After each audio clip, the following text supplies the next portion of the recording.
Olá, tudo bem? Nós estamos chegando com mais um programa. E claro que a gente sempre procura selecionar convidados que tenham histórias boas, reais, para contar para a gente. Histórias de vida, principalmente, de experiência pessoal. E o programa de hoje recebe, para muito prazer da minha parte, eu tenho certeza que de você também, telespectador, uma pessoa que ficou internacionalmente conhecida através da atuação dela na área de saúde. Eu já vou dar uma dica para você, você já vai saber quem é o convidado. Ele ficou internacionalmente famoso, conhecido e respeitado, juntamente com a equipe dele, porque ele faz uma cirurgia que, no mundo, se tiver mais um ou dois que fazem, são muitas pessoas. Mas ele faz uma cirurgia de separação de siameses. Aliás, eu quero até ter essa curiosidade. Por quê? Por que a gente fala só de siameses? Né? Onde é que estão os meninos que não nascem com essa deformação que a gente vê muito entre as mulheres? Mas eu falei isso, você naturalmente já deve ter imaginado. Quem está aqui é o doutor Zacarias Calil, que é deputado federal pelo União Brasil. E a gente vai falar com ele, naturalmente, sobre política, mas vamos falar também um pouco sobre saúde. Tudo bem, doutor Zacarias? Tudo bem, muito obrigado. Mais uma vez aqui com você, muito honrado, né, de participar do seu programa. Honrado fico eu, e eu tenho certeza que o telespectador também, quando recebe essas imagens dentro da casa dele, onde ele estiver, sabendo que é o senhor que está aqui hoje. Então eu tenho certeza que muita gente vai falar o seguinte: opa, esse eu não perco. Que o doutor Zacarias é um sujeito sério e tem histórias boas, positivas e louváveis para contar para a gente. Fique ligado.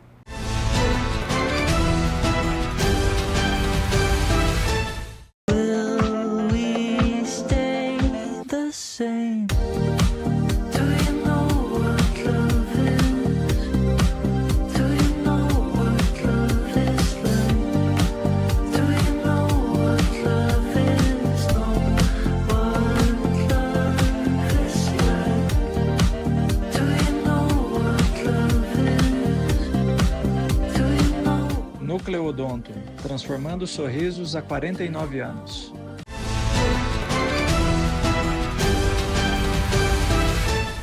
Muito bem, já estamos voltando. O programa de hoje recebendo o doutor Zacarias Calil, ele que é médico e é também deputado federal pelo União Brasil. Sobre qual dos dois assuntos o senhor tem mais gosto de falar? Bom, eu gosto muito da área médica, né, da área cirúrgica, tudo, e da proteção das crianças, né? Mas nós aprovamos agora na Comissão de Pessoas com Deficiência, né, os aposentados também, um projeto de lei para tipificar como um crime, de aumentar a pena também desses telemarketing, né, que insistem com as pessoas, uma coisa abusiva, o tempo todo ligando, oferecendo isso, e aproveitam principalmente das pessoas que têm algum benefício social e também as pessoas de mais vulnerabilidade. Eles aproveitam, eles têm um cadastro que hoje não tem mais segredo para ninguém. Exatamente. Né? Esse negócio de acesso a informações pessoais acabou, existe uma lei, mas que ninguém respeita.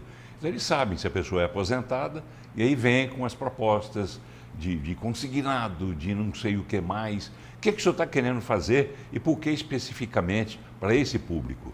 Então, Porque todo mundo é assediado, né? Exato, mas esse público, principalmente os idosos, né, eles são mais vulneráveis. São pessoas que às vezes estão em casa ali sozinhos e tal e começam a receber telefonemas, né, dessas operadoras, instituições bancárias, financeiras, né, oferecendo crédito, oferecendo isso. De repente eles aceitam, mas sem saber as consequências que virão posteriormente. E, né, você vê essas pessoas também que têm o benefício de proteção continuada, isso aí também né, faz parte desse programa que eles ficam o tempo todo ligando. Então nós vamos tipificar como um crime contra essas pessoas. E que muda? O que é que vai mudar isso na vida dessas pessoas? Quer dizer, o processo... Quem pratica isso hoje não tem como ser punido, em resumo? Seria isso? Dá uma série de situações que também dificultam a você entrar contra uma instituição, né? Quer dizer, então agora você é uma instituição financeira que promove esse tipo de comportamento, você pode ter uma multa, 6 meses de prisão a 2 anos também, né? E com isso resgatar o dinheiro que foi adquirido indevidamente. E como é que se prova isso? Olha, os PROCONs estão muito carregados desse tipo de denúncia. né? Então você já tem uma situação que você denuncia no PROCON, denuncia nos órgãos de fiscalização e com isso você consegue provar que você não participou daquilo ali, né? E aí leva a esse crime. Pois é, mas é claro que a gente sabe que pode acontecer, como aconteceu, por exemplo, em relação ao INSS, em que muitas associações cobravam ilegalmente, indevidamente, né, dos aposentados. No entanto, eles dizem que não, quer dizer, mesmo que não tenha havido nenhuma assinatura, não tenha havido nenhuma autorização por parte dos aposentados, as associações e outras entidades acabam pegando o dinheiro da pessoa. Exato. E a pessoa muitas vezes nem percebe. Né? Exatamente. Tira um pouquinho de um pouquinho de outro, dá 1 milhão. Vai tirando ao grande. longo do tempo, né? Aí a pessoa às vezes não percebe, como a gente viu agora. Então como é que vai se dar essa fiscalização?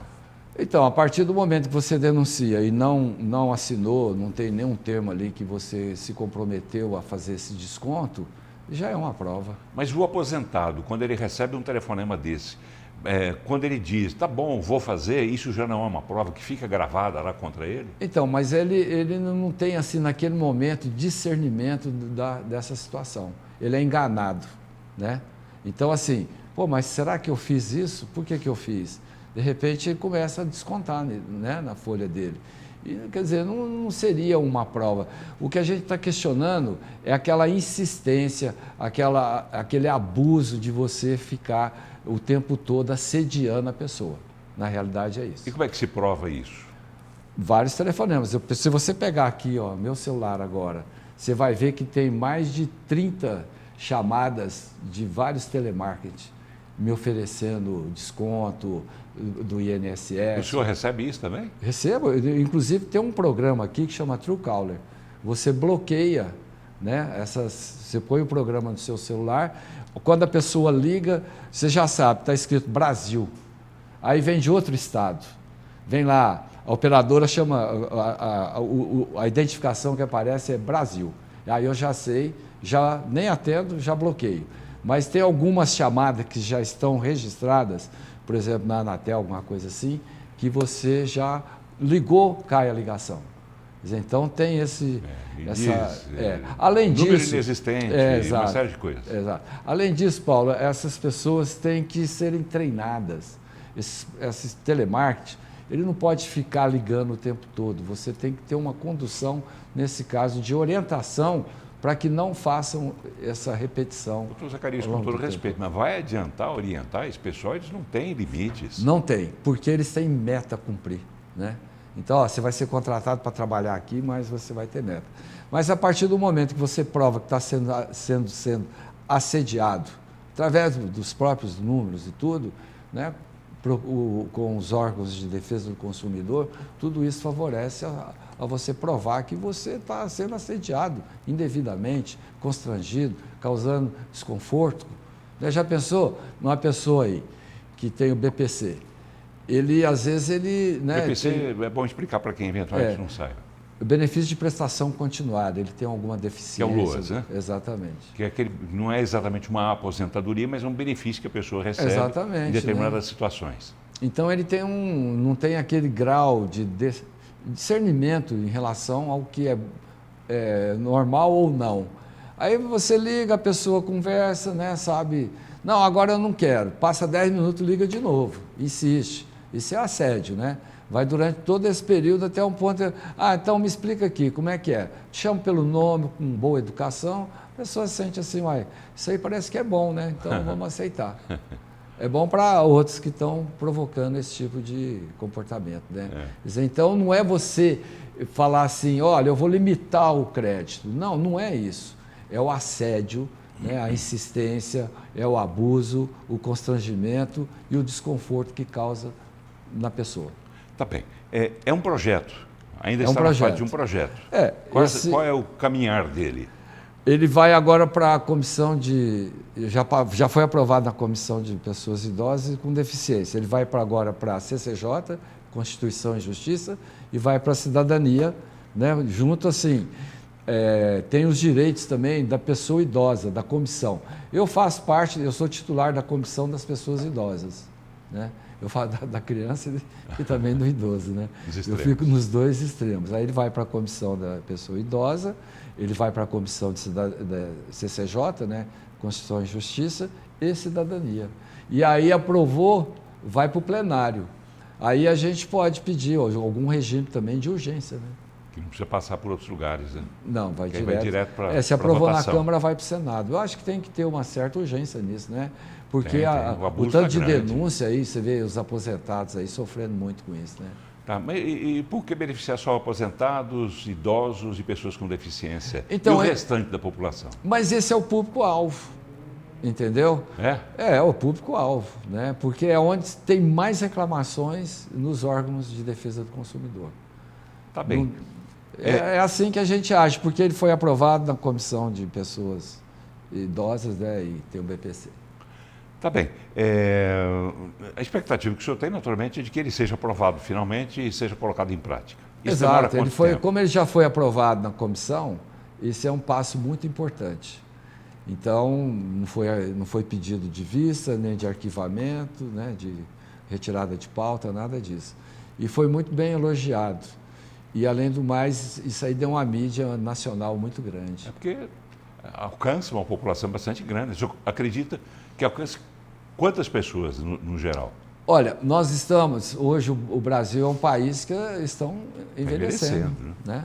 Quer dizer, tudo isso aí complica a vida das pessoas. Então, é aquele público-alvo vulnerável, né? Então não tem expectativa negativa da sua parte que isso venha a ser aprovado. Vai ser aprovado com certeza. Claro, isso aí a gente vê, né, a repercussão que deu, tanto lá na... É um benefício, né, para a população. Exatamente. Mas o senhor preocupa-se com os idosos, com os deficientes, com as crianças também, né? Assim como o senhor cuida delas aqui na sua vida como médico, o senhor cuida delas lá também como legislador. Exatamente. Que projeto o senhor tem nessa área?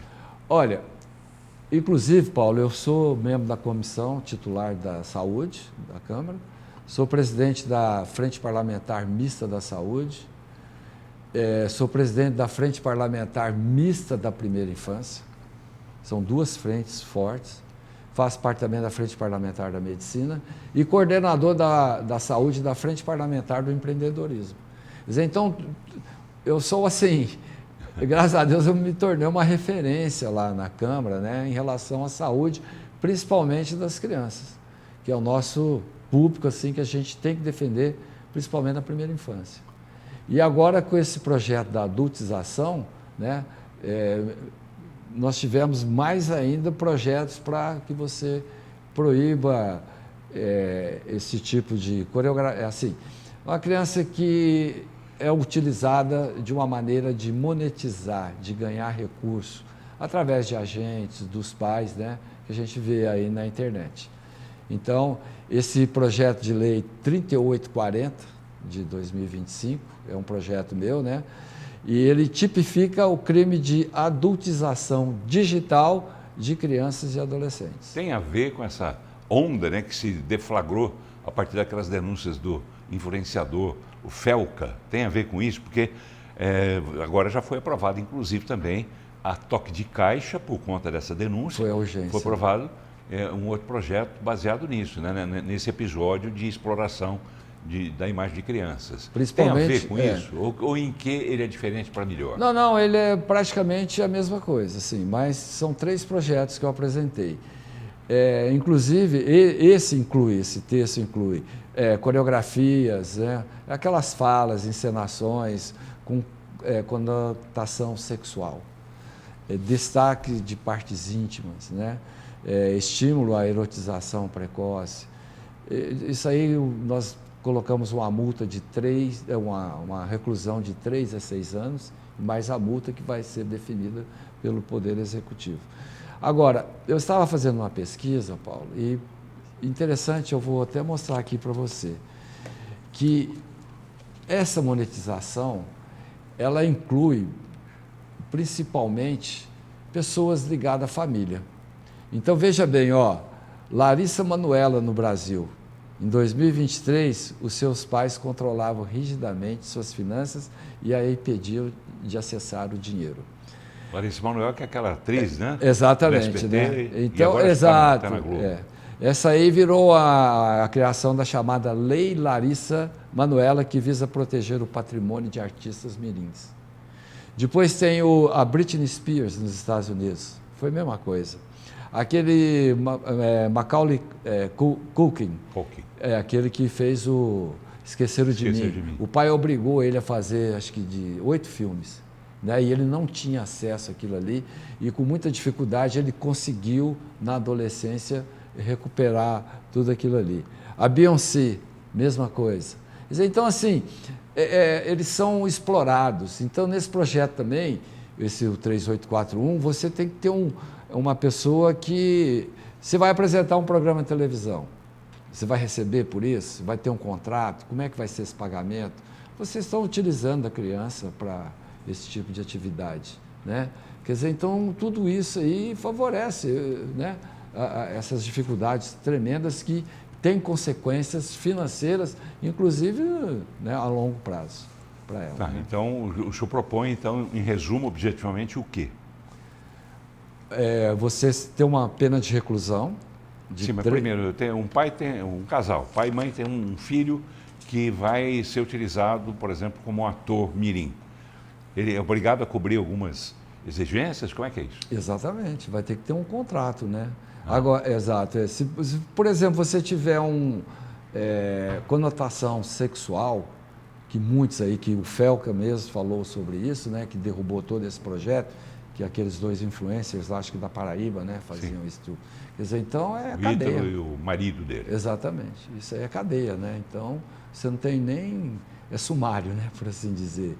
Quer dizer, então você não pode expor uma criança numa situação dessa. Pois é, mas essa exposição de crianças, pelo que eu li acho que bastante sobre isso, existem imagens lá de crianças que foram tiradas de perfis de pais, de mães que colocam os filhos nesses perfis, não em situação de conotação sexual, mas aquela imagem acaba sendo transportada para um ambiente como se fora de uma exploração sexual, quer dizer, acaba dando uma conotação. Nossa, isso é horrível. Né?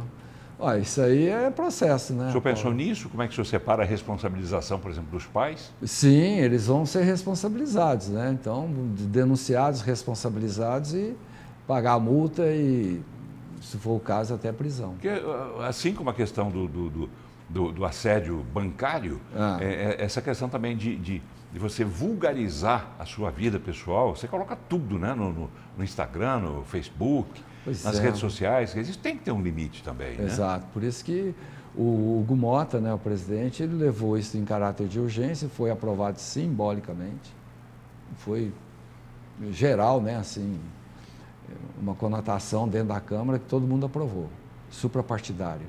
Foi para o Senado também aprovou, não teve modificações para voltar para a Câmara, né? Então, nós temos que proteger as nossas crianças. Então, a internet virou assim algo terra de ninguém, por assim dizer. Você pode fazer o que você quiser, da maneira que você quiser. Não é assim. Eu acho que nós temos que esclarecer, tem que ter limites, né? Mas não assim, vamos fazer aí uma lei para acabar com tudo isso. Não, eu sou contra isso, mas você tem que ter limites de exposição. Com certeza, né? E os próprios pais, muitas vezes, são os responsáveis pela divulgação de imagens que depois são exploradas de forma incorreta. Você viu aí, né? Tanto de pessoas aí que foram citadas, está aí na internet, para quem quiser ver, se você digitar lá, são vários artistas que foram explorados pelos pais e nunca tiveram direito àquilo ali até se tornar a idade deputado, adulta. E como é que fica, por exemplo, o senhor está falando de um assunto aí agora, que é recorrente, inclusive, de regulação das mídias sociais, das redes sociais, coisa que é pretendida pelo presidente Lula, né, e pelo PT por extensão. Isso não pode abrir uma brecha para que se coloque, como ele já demonstrou que está querendo colocar, o projeto dele para, nesse embalo do Felca, também aprovar aquilo que interessa a ele já politicamente, ideologicamente? Eu sou contrário, né? Eu acho que isso aí você regular e criar lei para você coibir é difícil. Agora, vamos punir quem faz esse tipo de tratativa assim, em relação às crianças. Mas o senhor é a favor da regulação das mídias, como pretende o governo? De jeito nenhum. Acho que a mídia ela tem que ser aberta, né? Total. Como é que você vai regulamentar uma mídia? Você que é jornalista, né? Imagine você, o tanto de coisas que vocês fazem, que trabalham. De repente, eu me lembro quando eu era estudante, na nossa época tinha aquele lance lá de filmes serem proibidos. Tudo quanto é filme que a gente ia assistir, ele passava por um crivo da polícia em Brasília, ou no Rio de Janeiro. Departamento de Censura Pública da Polícia Exatamente. Federal. Você pode caminhar para isso. Nós não podemos aceitar isso. De repente você vai dar uma entrevista aqui, não gostou, não, vamos bloquear isso aí. Ué, mas você está bloqueando o seu direito de falar, de dizer aquilo que você pensa? Não, isso aí está errado. Pois é, e numa entrevista ao vivo, inclusive, já se falou muito nisso, qualquer declaração que seja dada por um convidado, como o senhor, por exemplo, num programa ao vivo, a responsabilização também recai sobre o apresentador e sobre a emissora. E esse projeto nosso da criança aí, da adultização, também tem punição para quem faz esse tipo de coisa. Não só os pais, mas as empresas também. Mas nesse caso que eu estou dizendo é o seguinte, como é que eu vou saber o que é que o senhor vai falar, por exemplo, numa entrevista ao vivo? Se eu for começar a censurar, vai surgir a pior das censuras, que é a autocensura. Exatamente. Aí você fala, não posso perguntar tal coisa, que pode ser que ele responda tal coisa que vai complicar a emissora, vai me complicar, quer dizer, vai virar uma loucura. Exatamente, aí nós estamos, já não é mais democracia, né? Então, eu me lembro de muito mesmo em relação a isso, que existia um canal de censura que não deixava publicar determinados filmes, entrevistas, nada que vinha de fora poderia entrar no Brasil. Quer dizer, foi muito difícil, foi um período muito crítico, né? Pois é, dizem que a censura acabou. Se acabou mesmo, vamos acabar com ela de vez, não ressuscitar. Exatamente, né? Porque isso aí que você falou, eu acho que é um passo para... Sabe como é que é? Eles vão subindo, de repente, a hora que você chega, a hora que você acordou, acabou. Ditadura mesmo, autoritarismo. Não pode. Não tem jeito. Mas é o seguinte, eu tenho que chamar um intervalo, mas a gente ainda volta para continuar conversando. Dr. Zacarias Calil, fique ligado.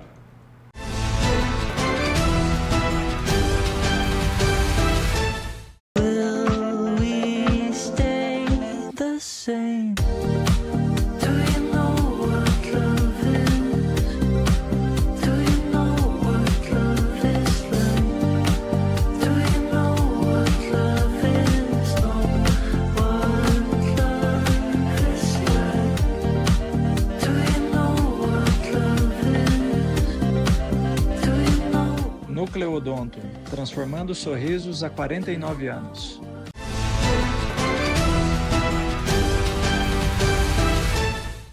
Muito bem, já estamos voltando, né? Que pena, o último bloco do programa. Mas que bom que a gente já pôde ouvir o Dr. Zacarias Calil, ele que é médico e é também deputado federal pelo partido União Brasil.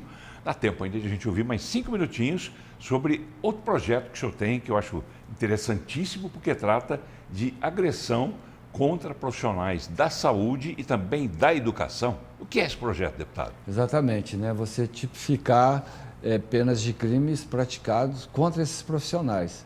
Como você viu aqui recentemente, aqui em Goiânia, né? Que foi uma repercussão nacional. Por exemplo, o enfermeiro ele trabalha numa classificação de risco, onde ele atende os pacientes que chegam na UPA, por assim dizer, no pronto-socorro, né? Aí ele vê a gravidade e coloca uma pulseirinha, se é verde, amarelo, vermelho, né? E esse rapaz, ele estava lá atendendo, de repente chegaram lá, acho que 4 pessoas, e adentraram a sala onde ele estava atendendo um paciente considerado grave, e acho que a pessoa que estava com ele estava com um corte no dedo. Aí queria furar a fila, né? E ele não permitiu, que naquele momento ele estava em atendimento. Isso foi na UPA lá do Jardim Curitiba. Jardim Curitiba. Na região noroeste. Aí Goiânia. ele foi agredido, né? E sofreu injúria racial, foi chamado de preto, safado, uma série de coisas. Isso é um absurdo, né? E além disso, o corpo de bombeiro foi chamado, né? Estava ali, o bombeiro militar. E o pessoal continuou com as agressões contra esses oficiais também, né? Inclusive furtaram o celular de um dos bombeiros, um celular institucional. E, bom, resultado, foram para a delegacia, né? Ele fez a ocorrência e também, acho que foram presos 3, estão com tornozeleira eletrônica, acho que o quarto teve que pagar uma fiança, ou deve estar com tornozeleira eletrônica. Mas é um absurdo, Paulo, essas coisas O que acontecerem. o senhor pretende fazer com esse projeto? Então, esse projeto é o seguinte, ele é de 2016. Aí eu pedi a urgência dele, né? 9 anos depois. Aí demora, né? Aí, até que, enfim, ele foi para 2021, ele chegou na Em Câmara 2016 o senhor já estava na Câmara? Não. Em 2016 existia o projeto de agressões contra profissionais de saúde. Apresentado por quem? Não sei quem que era, não me lembro quem que era. O senhor pegou esse projeto e Peguei esse apensou a sua projeto, ideia. exatamente. Aí pedi o regime de urgência. E aí demorou todo esse tempo, né? E aí ele foi em 2000 e... Deixa eu ver aqui, só para mudar. Aí ele foi aprovado agora, o ano passado, né? Em 2025 também. Foi aprovada a urgência, aí a Câmara aceitou agora em maio de 2025. O que o senhor propõe? Propõe você aumentar o crimes contra a honra, a injúria, calúnia, difamação e aumentar 1/3 a pena e mais ameaça em dobro, se for o caso, né? De você fazer essa agressão contra os profissionais da saúde e também da educação. Quer dizer, então, tudo isso é um trabalho que a gente tem feito na Câmara, foi aprovado e agora foi para o Senado. E esse pronunciamento que eu fiz agora, recente, semana lá na Câmara, ele já foi acelerado lá no Senado, né, para o senador Irã Gonçalves, também, que é médico. Então a coisa vai andar agora. Tem que andar, Tem né? que andar. Para ser Até porque essas sancionado. agressões acontecem. Em escola, por exemplo, professores são frequentemente agredidos, né? Dias atrás aconteceu aqui em Goiânia também, agredidos por alunos. Quer dizer, vale para as duas áreas, então, saúde e educação. Agora eu queria que você entendesse o seguinte, só voltando ao assunto ali, eu acho que é interessante, se você me perguntou Bem quem que era o rapidinho, autor. por favor. Pois é, e quando ele entra na Câmara, o projeto, ele entra com um número. Quando ele entra na comissão, às vezes ele muda a numeração. Né? Então, hoje já é o 2672 de 2025, que está no Senado. Bom, detalhes. Aliás, falando em Senado, o senhor está de olho grande no Senado? Sim, eu já me considero hoje um pré-candidato ao Senado, né? Então, estou querendo fazer outro grade na minha carreira política. O senhor está preparado para isso? O senhor tem estrutura para isso? Bom, a estrutura, a empresa sou eu, né? Assim, meu nome, eu acho que, né, assim, a gente tem uma confiabilidade muito grande da sociedade, estrutura financeira, essa infraestrutura toda que eu vejo, né, os candidatos terem de maior poder aquisitivo, eu não tenho, né? Eu não tenho patrimônio para poder fazer isso. Mas eu vou muito assim pelo meu conhecimento, pela minha experiência como deputado federal, com o meu trabalho como médico, essa divulgação, das pessoas conhecerem, né? Então, eu valorizo muito isso e as pessoas também valorizam, né? Então, em todos os lugares que eu chego, sou bem reconhecido. Então, se tivesse reconhecimento da população, né, esse é um trabalho importante. Eu tenho visto que o senhor não tem escondido que o senhor pensa em mudar de partido. É isso mesmo? Para qual Não partido tenho a o senhor iria? intenção de mudar Não tem? de maneira alguma. Não, Então, não o que eu tenho. leio nos jornais não é exatamente a verdade. Mas não é.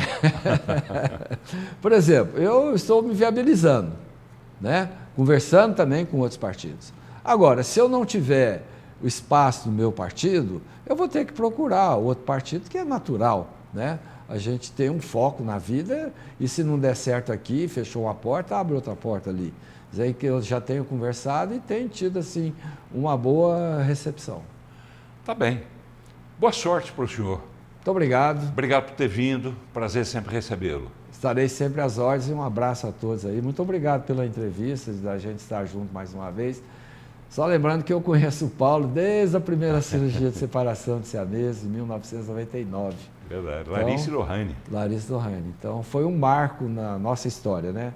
Eu digo nossa história porque na história de Goiás, na história do jornalismo também foi muito importante. Verdade. O senhor tem um trabalho, o senhor tem um legado importantíssimo dentro da medicina e também dentro da política, que o senhor está cada vez subindo mais um degrau. Obrigado mais uma vez por ter vindo. uma boa tarde, boa noite, bom dia para o senhor e você, telespectador, nosso agradecimento também pela companhia. A gente volta, fique ligado, um abraço para todos.